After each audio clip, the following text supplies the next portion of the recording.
over his Facebook page. He was screaming stuff at the top of his lungs while he was doing it, allegedly. I think like quoting parts of the Quran. I'm not sure, but it definitely seemed there was an extremist Islamic slant to his actions when he was sawing a coworker's head off. And the FBI, and I'm sure they have their reasons for this. But they're like, no, it's just standard workplace violence where someone got their head sawed off by another person that was a radical Islamist. Just standard workplace violence. Yeah.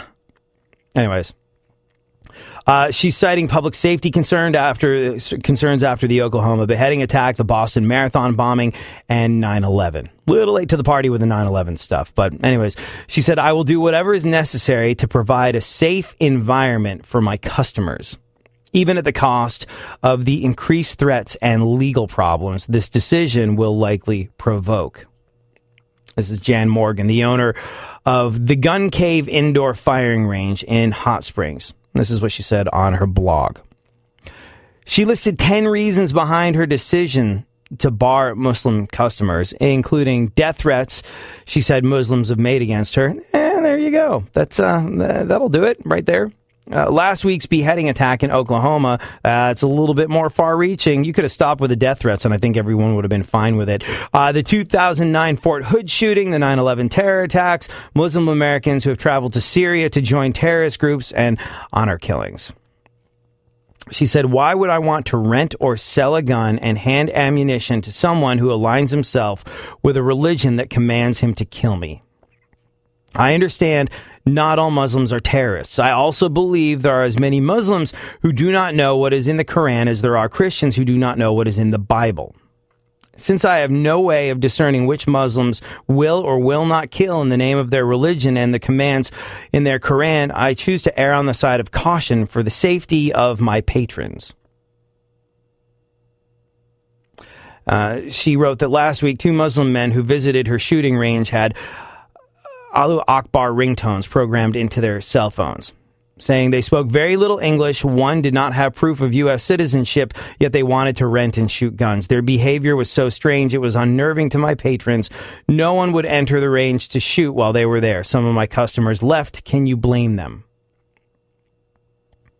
Yeah, the whole having like Muslim death threats made to you, like everything else, like the Oklahomans, the Christian Oklahoman interpretation of what it says in the Quran, you could have left out all that, and you would have been totally justified in saying, well, look, Muslim people came in, and I've had death threats, and one of them came in without ID or proof of citizenship, and that makes me uneasy. You could have stopped there, and I think people would have been significantly more on your side. I know a lot of people are judging this woman right now and saying she's a racist.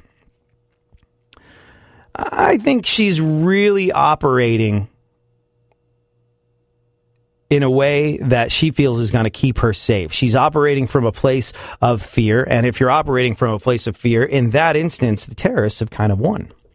But I don't think, I don't think she is being especially racist, and I'll tell you why. Is it short-sighted?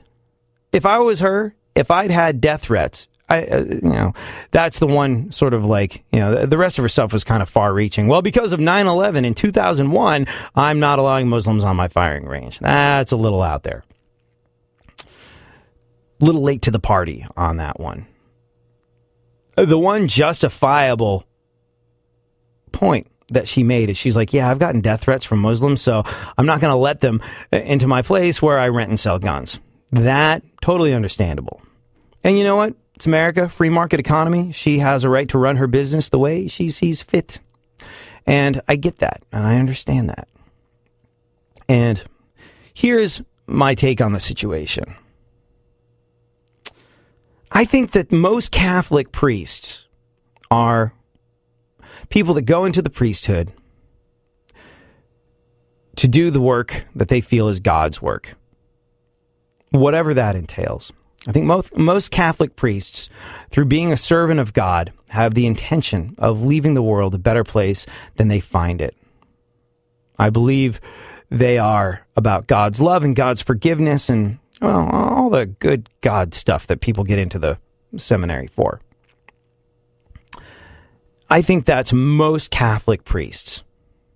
That being said, if I found out a Catholic priest was spending a lot of time hanging around a daycare center, I'm not sending my kid to that daycare center. I don't even have one. But yeah, no thanks.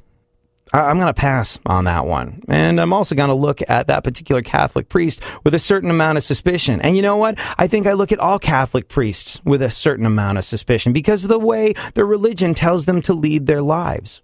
I think, and I believe certain parts of the Catholic Church are starting to come around to this particular idea that it's unrealistic to expect a human being to be chaste in the way a Catholic priest is supposed to be chaste, and it's going to lead to weird stuff. It's not how we're wired as human beings. It's not how God made us.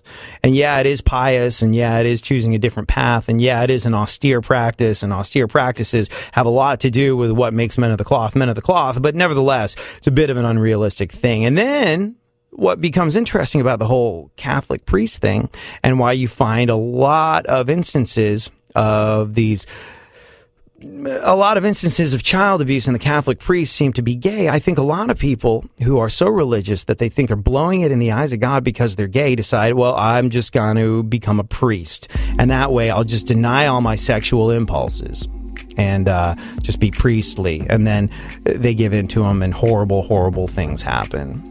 I equate that with what's going on with Islam. Not all Islamists are going to try and cut our heads off, but the ones that are going to make me look at it a little weird. I think where it becomes dangerous now is, thanks to this woman, there's probably impetus for people to be like, all right, we're opening up an all Islamist firing range. How do you feel about that? Not good. Not good.